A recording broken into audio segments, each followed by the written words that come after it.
And now, the news from our London studios.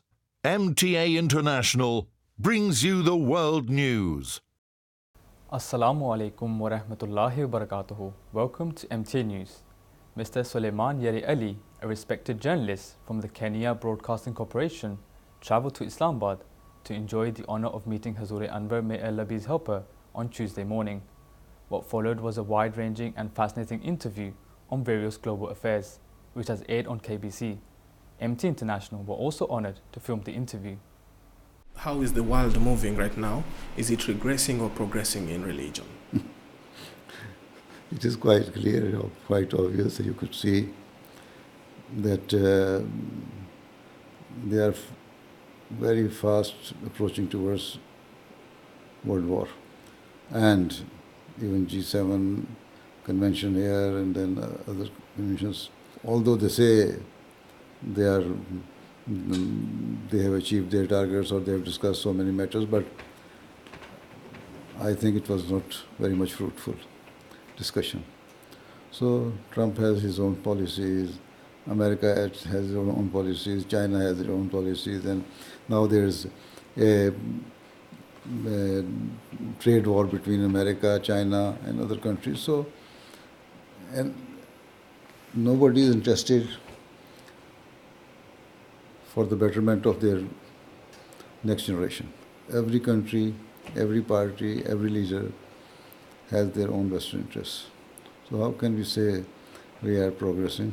Actually, morally we are deteriorating. And at the same time, we are fast going towards world crisis, and the ultimate result of that will be world war. You have talked about war. In Kenya, we face this extremist group, Al-Shabaab.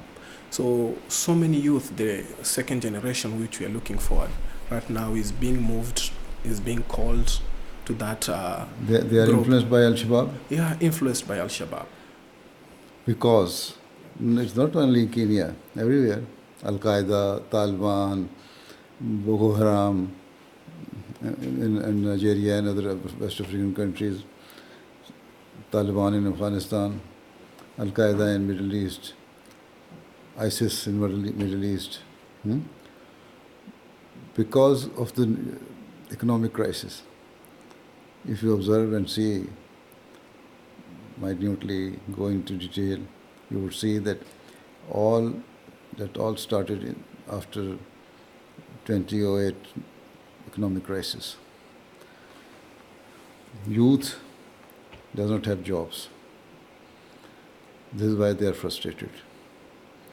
And if they are influenced by Al-Shabaab or these type of extremist groups, those who pay them some quite attractive amount or some other promises, so they think that if they overtake the governments, their economic conditions would be better.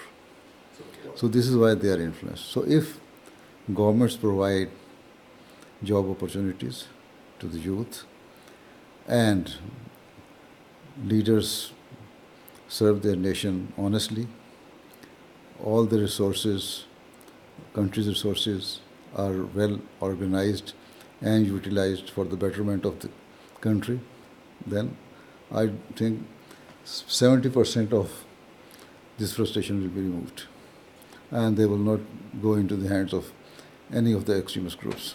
The governments are not honest because corruption is increasing. So you have to make your governments honest, you see. If you see all the third world countries, almost all the countries, whether they are in Africa, in Asia, or South America, or any other place, they are all corrupt. And unless they reform themselves, they discharge their duties honestly, they understand their responsibilities, you cannot see any change, and all these youth will fall prey in the hands of extremist groups. How can we solve corruption? How? You need a reformer. So you need a reformer. you are not discharging your duties towards your Creator. You are deviating from religion, from God, and from basic ethics, morals. And this is why, so we, Ahmadiyya community, we claim that our members, even though they are the citizens of this same country, they are much better than their fellow country people because of their reformation. They are not that much corrupt. Or if they are, if we come to know, we take action. So if you see, unfortunately you could not have chance to come to attend our annual convention. Had you been here, you would have seen with your own eyes that how do we reform. So I think next year you come, then you will find the solution of it. That is the practical example of it. The space of the lady or woman in the world, how do you look at it? Is it getting larger or is it reducing by the day? Their position, and you see, what is the population ratio of women and men? The women are many.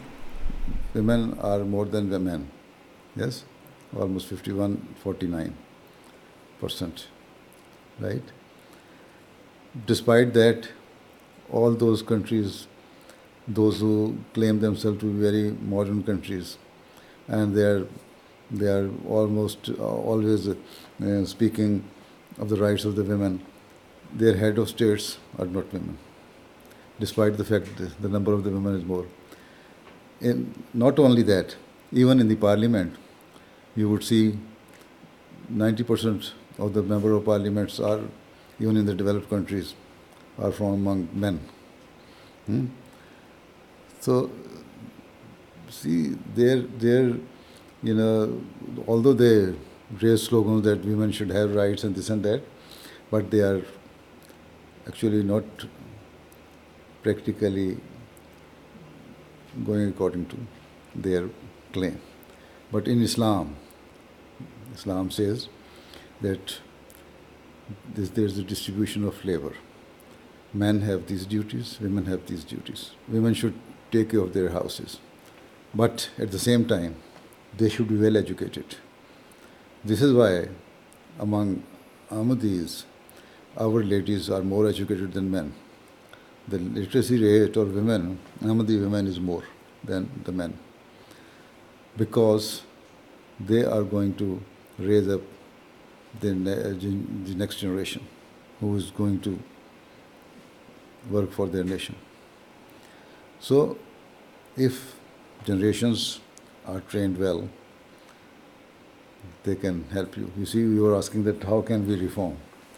If our women are educated and they raise their children in a way that infuse honesty in them and let them understand the importance of honesty and the service and sincerity towards their nation, how can they serve their country, how important is the service to the nation, then at least the next generation can bring some reforms and improve your country. Otherwise, with this present generation and the present set of mind of our leaders, we cannot reform.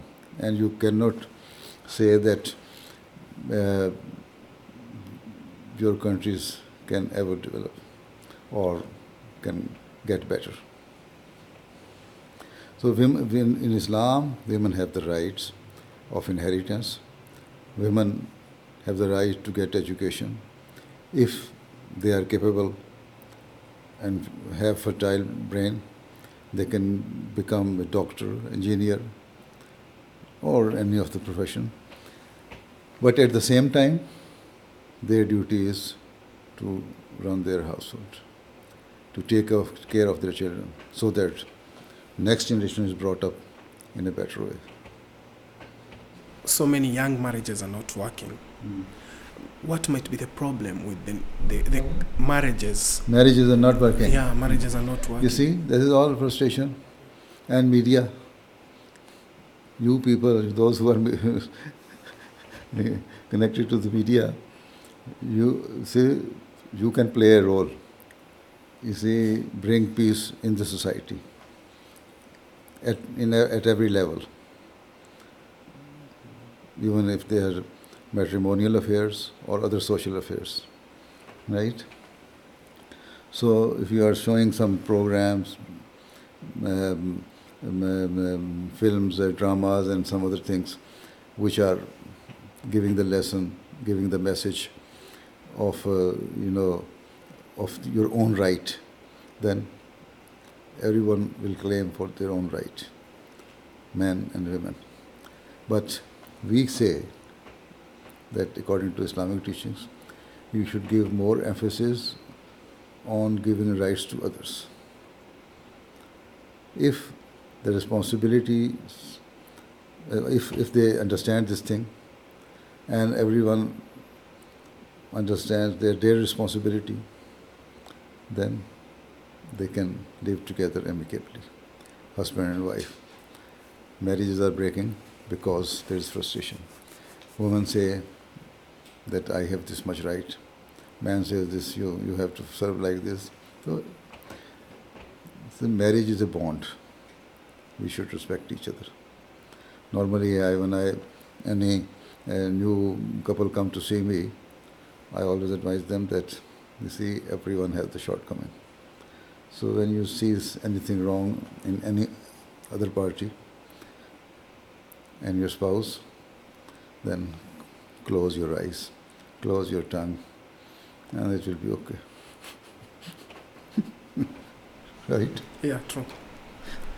So you have to increase your tolerance threshold.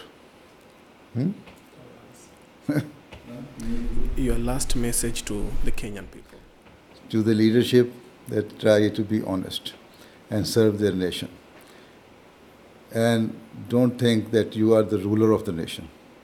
Islam says, the Holy Prophet of Islam said that the leader of the nation is the servant of the nation.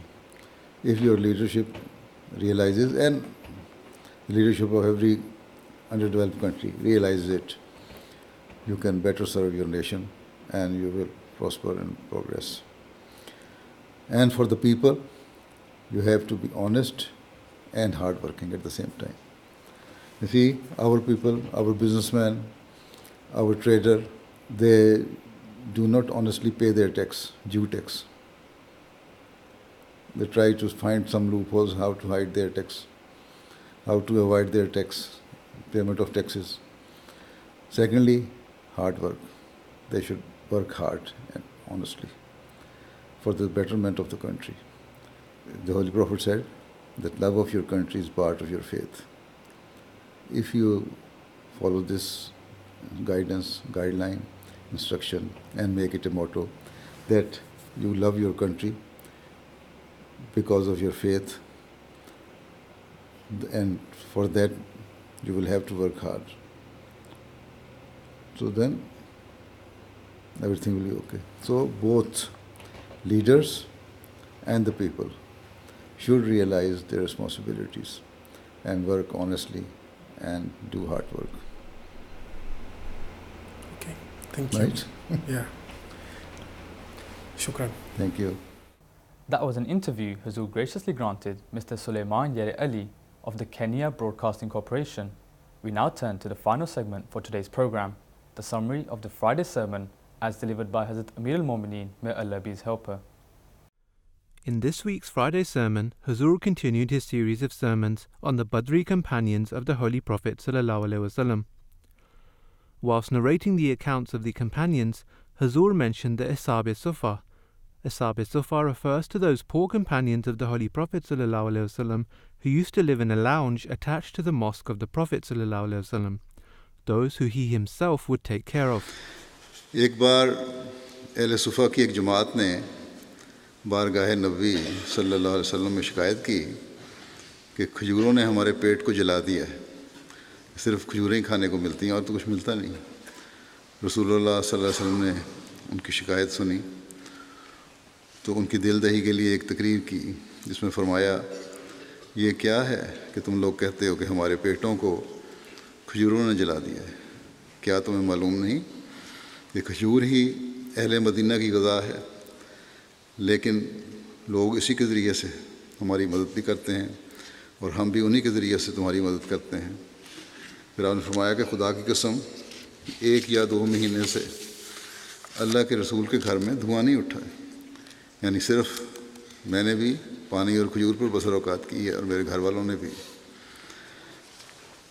بہرحال یہ اصحاب صفا عجیب فدائی لوگ تھے، کھجور کے کھانے کا ذکر تو کیا، شکوہ تو کیا کہ اس نے پیٹ کو جلا دیا ہے، لیکن جگہ نہیں چھوڑی، وہ کامل وفا کے ساتھ وہیں بیٹھے رہتے تھے اور اسی چیز فاقوں پر یا پھر کھجوروں پر یا جو بھی مل جاتا تھا اس پر گزارا کرتے تھے۔